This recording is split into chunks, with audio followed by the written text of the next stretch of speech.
మంచిది. ప్రేమైన వారలారా, చదవబడిన వాక్య భాగమును చూసినట్లయితే మొదటి పేతురు పత్రిక 2వ అధ్యాయము 2వ వచనములో కనబడుతున్న మాట ఒకసారి చదువుకుందాం. సమస్తమైన దుష్టత్వమును, సమస్తమైన కపటమును, వేషధారణయు, అసూయయు, సమస్త దూషణ మాటలను మాని క్రొత్తగా జన్మించిన శిశువులను పోలిన వారై నిర్మలమైన వాక్యమును పాల వలన రక్షణ విషయములో ఎదుగు నిమిత్తము ఆ పాలను ఆపేక్షించుడి.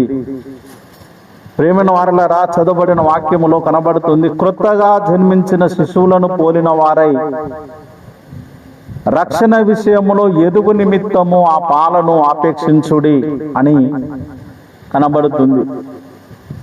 రక్షణలో ఎదుగు నిమిత్తము పాలను ఆపేక్షించుడి అన్నది.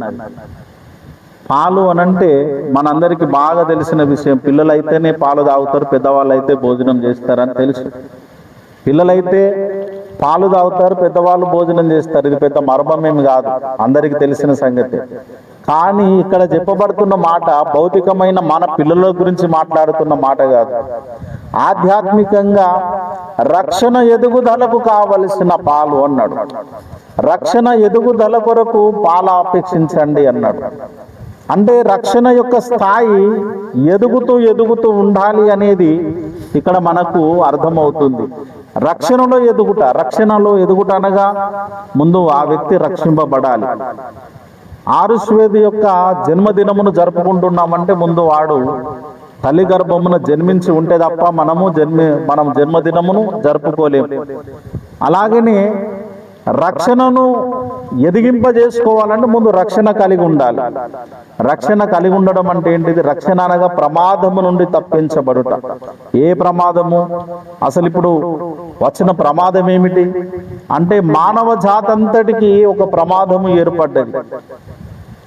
నీవు ఏ కులస్థుడవైనా, ఏ కులమైనా, ఏ మతమైనా, ఏ దేవుడైనా, ఏ సమాజంలో ఎలా బ్రతికినా, ఉన్నవారైనా లేనివారైనా, ధనికులైన పేదవారైనా గొప్పవారైనా, అగ్రకులస్తులైన నిమ్మ కులస్తులైన, పంచమ జాతి వాళ్ళైనా, ఎవరైనా సరే ప్రతి మనుషునికి ఒక ప్రమాదము పొంచి ఉన్నది. ఆ ప్రమాదం ఏమిటి అనంటే నిత్య నరకాగ్ని గుండము. నిత్య నరకాగ్ని గుండములో నుండి తప్పించబడుటకు ఈనాడు సమాజములో అనేక క్రతువులు చేస్తున్నారు, అనేక యజ్ఞములు యాగములు జరిగిస్తున్నారు. యజ్ఞ యాగములు ఎందుకు చేస్తున్నారు? బలులు ఎందుకు అర్పిస్తున్నారు? ఇలా చినుకులు పడ్డాయో లేదో రోడ్ల పొండి చూస్తూ ఉంటే అక్కడక్కడ రక్త ప్రోక్షణము జరిపిస్తున్న సంఘటనలు మనం చూస్తూ ఉన్నాం. అసలు రక్తమును ఎందుకు కార్చాలి?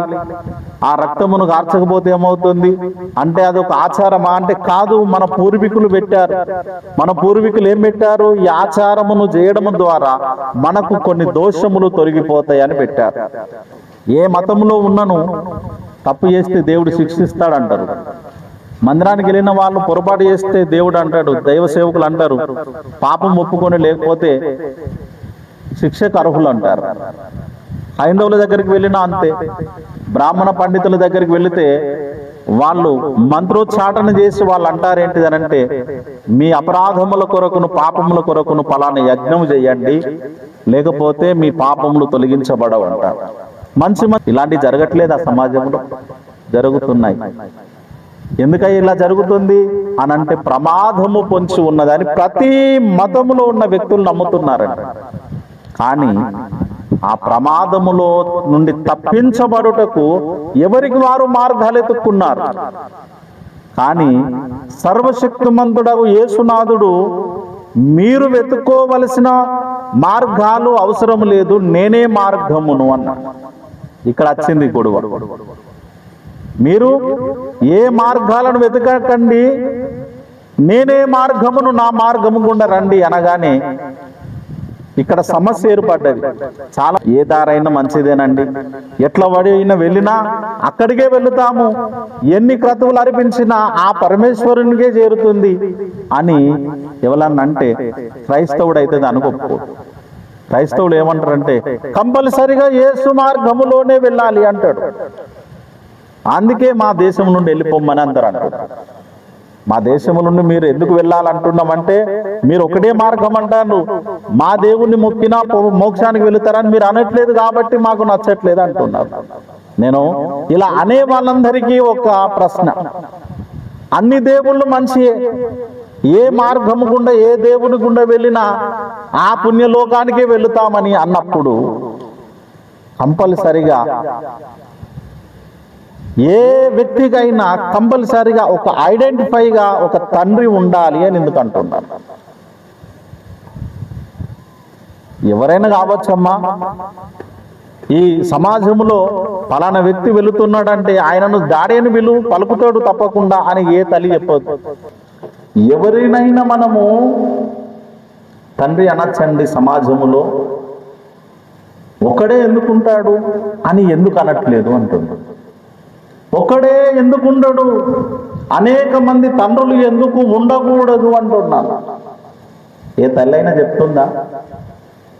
ఏ తల్లి కూడా తన పిల్లలకు నలుగురు తండ్రులు ఉన్నారని ఎప్పుడు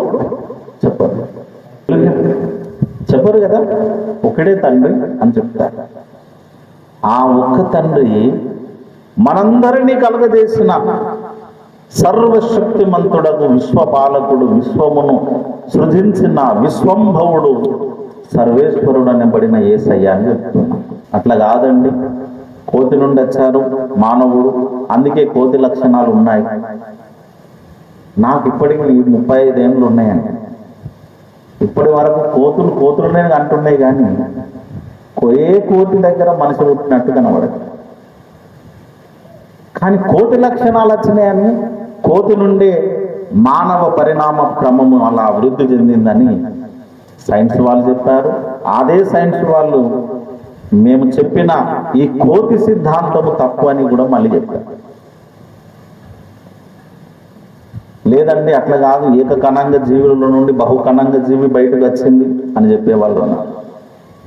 ఇలా రకరకాలుగా ఎవరికి తోచింది వారే చెప్పుకుంటున్నారు, కానీ పర్టికులర్గా ఒక సరైన ఆన్సర్ను రాబట్టింది దైవ గ్రంథపడిన బైబిల్. హల్లెలూయా. బైబిల్ దగ్గరనే ఈ ఆన్సర్, ఇంకెక్కడ కూడా మనకు ఆన్సర్ దొరకదు. నేనే మార్గమునన్న దేవుడు ఆయన యేసు ప్రభువు మాత్రమే. ఆ యేసునాథుడు అంటున్నాడు, మీ రక్షణలో మీరు అభివృద్ధి చెందండి అంట. ఇప్పుడు ఇక్కడ ఇంకో సమస్య చెప్పాలి. మందిరానికి వెళ్ళాము, నీటి బాప్తిస్మం తీసుకోమన్నారు దైవ సేవకులు, నీటి బాప్తిస్మం పొందాము, అప్పటి నుండి ఇప్పటి వరకు మేము నమ్మకంగా కొనసాగుతున్నామయ్యా అని ఎవరైనా అంటే అది రక్షణ ఎదుగుదలకు దేవుడు చెప్పిన కార్యానికి సంబంధాలు లేకుండా ఉంది. దేవుడు ఏం చెప్పాడనంటే, నీ రక్షణ అభివృద్ధిలోనికి రావడానికి పాలను ఆపేక్షించండి, పాలు తాగండి అన్న. రక్షణ ఎదగాలి అంటే పాలు తాగాలన్నాడు. పిల్లలు బలంగా తయారు కావాలంటే ఆహారం తినమన్నాడు. ఏప్రిల్కు రాసిన పత్రిక 5వ అధ్యాయము 13, 14 వచనాలతో ఒకసారి చూడండి. హెబ్రీ పత్రిక 5వ అధ్యాయము 13, 14 వచనాలలో ఉన్నాయి చూడండి.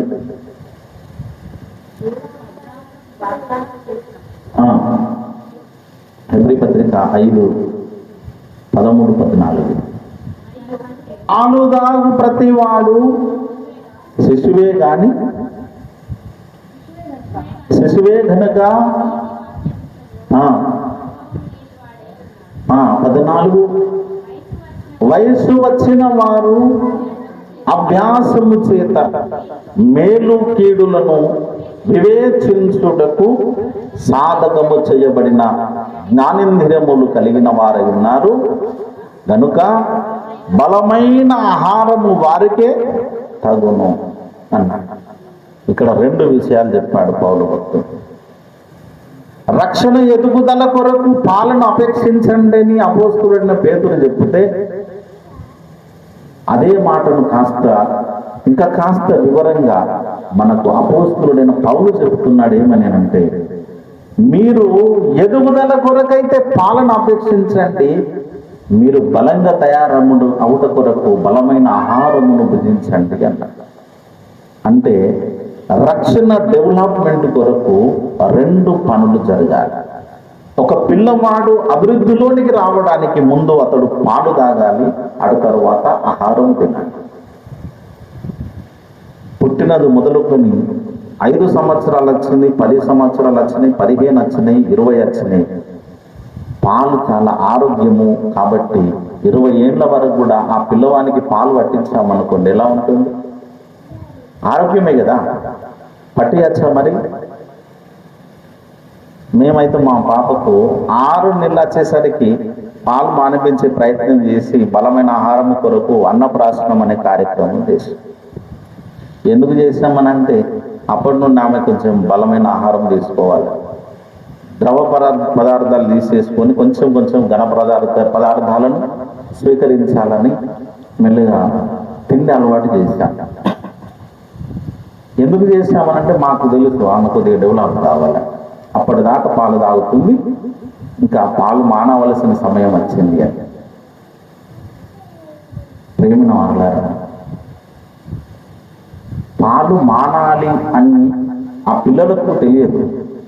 చెప్పాల్సింది ఎవరు? తల్లిదండ్రులు మెల్లగా ట్రై చేసి పాలు మానిపించాలి. గాఢపచ్చన ముట్టుకుపోతాడు, బలంగా తయారు కాలేదు. మరి పాలు ఆరోగ్యమే కదా అనంటే ఆ స్టేజ్ వచ్చిన తర్వాత ఆ పాలను మానాల్సిన అవసరం అయితే ఉన్నది. అట్లనే రక్షణలో కూడా నీ యొక్క అనుభవము ఎదుగుతున్న కొలది నీ స్టేజ్లో పాలు మానవలసిన అవసరం ఉన్నది. పాల వంటి యొక్క వాక్యము ఉన్నది బైబిల్లో, ఆహారము వంటి వాక్యము కూడా ఉంది. బైబిల్లో 2 వాక్యాలు ఉన్నాయి. పాల వంటి వాక్యం ఉన్నది, ఆహారము వంటి వాక్యము కూడా ఉన్నది. వీళ్ళారా, యెహెజ్కేలు గ్రంథము 3వ అధ్యాయము మొదటి 2 వచనాలు కనబడుతుంది. ప్రియులారా, ఒకసారి చూడండి. నీకు కనబడు దానిని ఏంటిదట? ఈ గ్రంథమును భక్షించండి. ఏ గ్రంథము? అది ధర్మశాస్త్రం అనబడిన గ్రంథమును ఏం చేయమంటున్నాడు? ఇప్పటిదాకా పౌలు కానీ పేతురు కానీ ఏమన్నారు? పాలను ఆపేక్షించండి అన్నారు. కానీ ఇప్పుడేమంటుంది? గ్రంథమును భక్షించండి. ఇక పాలు తాగడం ఆపండి. ఇప్పుడు చేయాల్సింది ఏంటి? గ్రంథాన్ని భక్షించండి, గ్రంథమును పఠించండి, గ్రంథమును తినండి. దాన్ని భక్షించుమని జ్ఞాని అయిన ప్రవక్త అయిన యెహెజ్కేలుతో దేవుడు మాట్లాడుతున్నాడు. మీరు ఇప్పుడు గ్రంథాన్ని భక్షించాలి.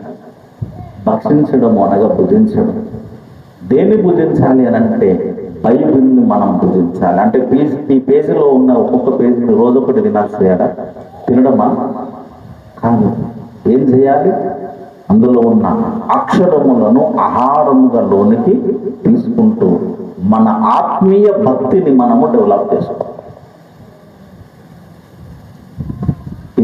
ఈ ప్రక్రియ మన జీవితంలో జరగనంత వరకు, ఎంతకాలము మందిరానికి వెళ్ళి వచ్చినా, మందిరముతో మనకు సత్సంబంధాలు ఉన్నా, మన డెవలప్మెంట్ కాదు. పాలు తాగేటగానే ఉన్నాం, ఇంకా మానట్లేదు అని అర్థం.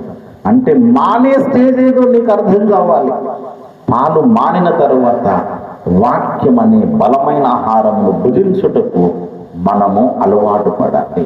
అది ఒక్కొక్క మెట్టు డెవలప్ అవుతూ ఉన్నతమైన సంగతులు. ఇర్మియా గ్రంథం 33:3 చదవండి. ఇర్మియా 33:3లో ఇర్మియా భక్తుడు అన్నాడు, 33:3 వచన భాగంలో, నాకు మొదలుపెట్టుము గ్రహింపలేని గొప్ప సంగతులు. హల్లెలూయా. ఏంటి అట? 2 సంగతులు అన్నాడు. గ్రహింపలేని సంగతులు ఉన్నాయి, గూఢమైన సంగతులు. గూఢమైనది ఏంటిది? మర్మమైనవి, దాచబడినవి. హల్లెలూయా. దాచబడినవి, మర్మమైనవి, అవి కూడా తెలుసుకోవాలట. మరి అది ఎట్లా తెలుస్తుంది? కన్నీళ్ళ ప్రార్థన చేస్తే, ఉపవాస ప్రార్థన చేసి 4 రోజులు ఉపవాసం ఉంటే ఆ మర్మం తెలియదు. ఈ గ్రంథమును భక్షిస్తే తప్ప బయటికి రాదు. దాన్ని వెలికి తీయాలనే మైండ్ సెట్ మనకు రావాలి.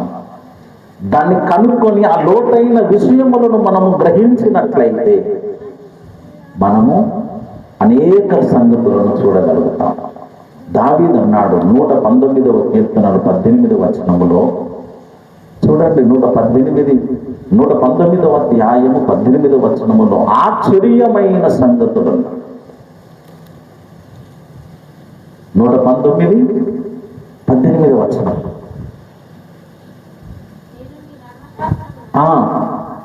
ఆశ్చర్యమైన సంగతులు.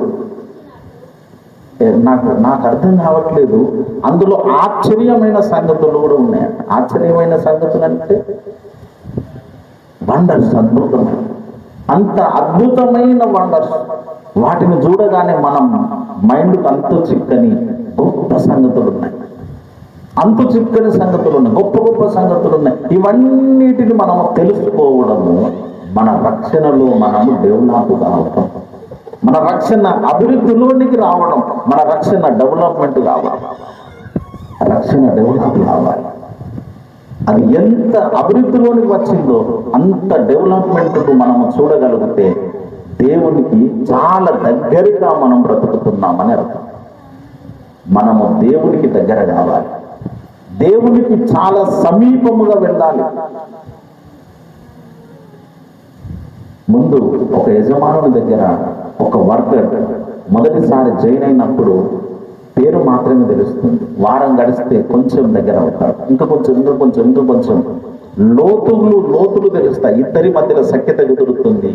చాలా సన్నిహితానికి వెళ్ళినాక మా మేనేజర్ నాతో చాలా విషయాలు పంచుకుంటాడని బయట చెప్పుకొని ఆనందపడతారు. ఎందుకు అంటే ఆ మేనేజర్కి ఇతనికి చాలా సత్సంబంధాలు ఏర్పడ్డాయి. రక్షింపబడ్డ నాడు మనము నూతనమైన కొత్త జీవితం, అది డెవలప్ అయి గొప్పగా మనము తయారయ్యి దేవుణ్ణి సంపాదించుకునే ప్రయత్నములోనికి వెళ్ళి ఆయనను పూర్తిగా దగ్గర చేసుకోవాలి. అది రక్షణ అనుభవంలోనికి వచ్చటం. హల్లెలూయా. ఆ రక్షణ అనుభవంలోనికి రాకుండా మనం ఎంత కాలం దేవునిలో ఎదిగినా, వెళుతూ ఉన్నా, దేవునిలో నడుస్తున్నా మనం డెవలప్ కానట్టే. మీకు నచ్చినా నచ్చకపోయినా మనం నమ్మి తీరాలి. పిల్లలు పాలు వదలకపోతే డెవలప్ కాలేదు అనేది ఎంత వాస్తవమో, మన రక్షణలో మనము అభివృద్ధిలోనికి ఇందులో ఉన్న అనేకమైన సంగతులను మనం చూడనంత వరకు మనము కూడా అభివృద్ధి చెందట్లేదు అనేది అంతే వాస్తవం. అంతే, ఇంకా వేరేదేమీ లేదు. 21:8 చెప్పండి, ఆ మాట చదవండి. పిల్లవాడు పెరిగి పాలు విడిచెను, ఇస్సాకు పాలు విడిచిన దినమునందు అబ్రహాము గొప్ప విందు చేసి. హల్లెలూయా. ఎందుకోసం విందు చేశాడట అంటే ఒక స్టేజ్ వచ్చింది, పాలు వదిలిన స్టేజ్ వచ్చింది. అక్కడ మానాల్సిందే. పాలు మానాడు అని అంటే ఇస్సాకు అటు తరువాత బలమైన ఆహారం తీసుకుంటున్నాడని అర్థం. అలాగనే రక్షణలో మనము పాల స్టేజ్లో నుండి బలమైన ఆహారములో తీసుకునే స్టేజ్లోని మార్చబడాలి. ఈ డెవలప్మెంట్ మనకు కనబడాలి, మనకి అర్థం కావాలి. ఓహో, ఇప్పటి నుండి నేను చాలా లోతైన సంగతులను గ్రహించాలి. ఆ డెవలప్మెంట్ కొరకు మనము వెళ్ళడమే ఇలాంటి చిన్న బర్త్డే కార్యక్రమములు. ఇప్పుడు వానికి ఎన్ని సంవత్సరాలు? 4 కంప్లీట్. 4 కంప్లీట్ 5 సంవత్సరానికి వెళ్ళాడు. ఒక మంచి పండుగ చేసుకుంటుంది.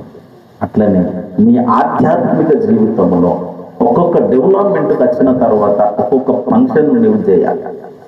చాలామంది అనుకుంటారు ఈ జన్మదినముల కంటే నీటి బాప్తిస్మం పొందిన జన్మదినమే గొప్ప విషయం. ఆ పండుగ చేసుకుంటే ఇంకా అద్భుతం.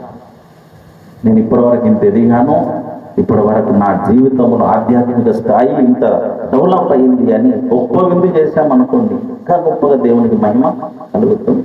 ఇది చేయొద్దనేది నా ఉద్దేశం కాదు. మనము ఎంతగా ఎదుగుతే మన రక్షణ అంత క్షేమముగా భద్రంగా ఉంటుంది.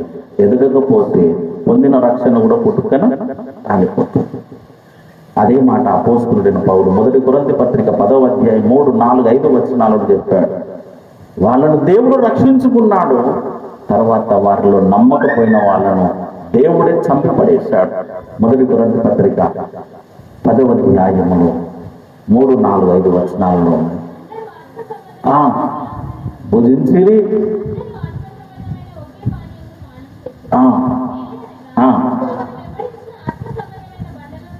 త్రాగిరి.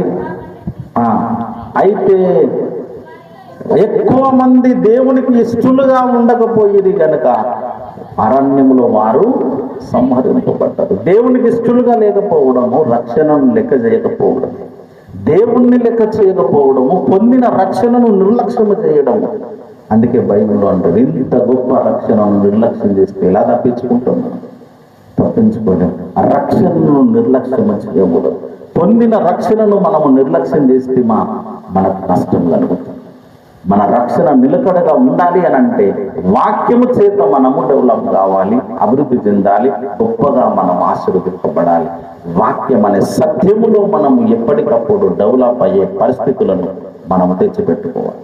నేను డెవలప్ కావాలి, వాక్యాన్ని నేర్చుకోవాలి, లోతైన సంగతులు నేర్చుకోవాలి, చాలా విషయాలను నేర్చుకొని నా దేవునితో నేను సరైన కాంటాక్ట్ కలిగి ఉండాలి అని అనుకున్న వాళ్ళందరూ దేవుని రక్షణలో నిలకడగా ఉంటారు.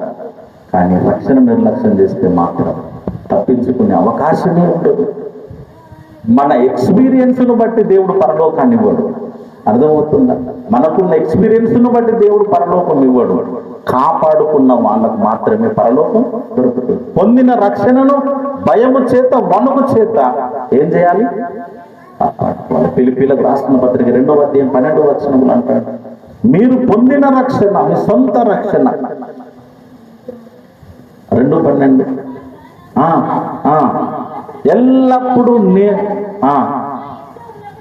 కాక